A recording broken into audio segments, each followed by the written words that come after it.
minutes into the event, I realized why I should have taken care of my love life before I hit 50.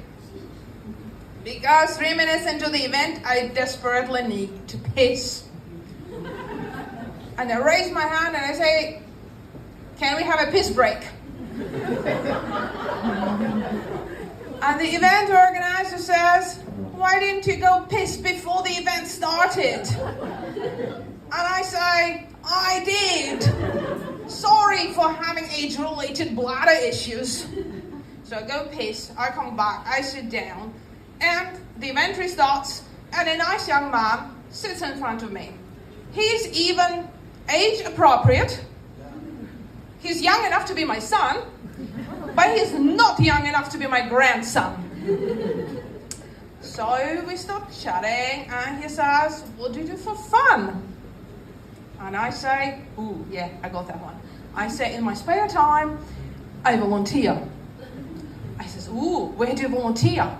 I say, "I volunteer at a hospice."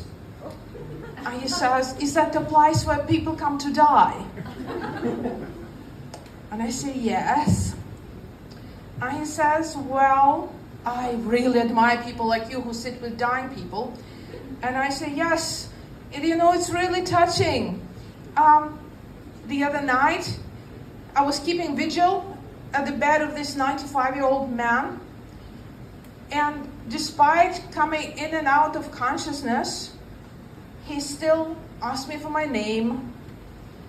He asked me for my goals in life. Then he asked me for a hand job. He was dead before sunrise.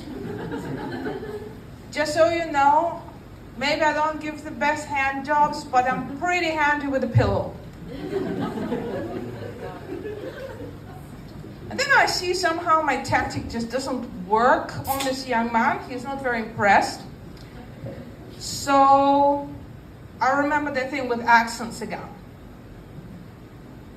And I try that, Italian/Sicilian accent. I say, "Young man, you know what happens afterwards?" He says, "Yeah, I know. I checked the name of the girl alike." Say, "You know my name?" He says, "Well, yeah, your name is Masha."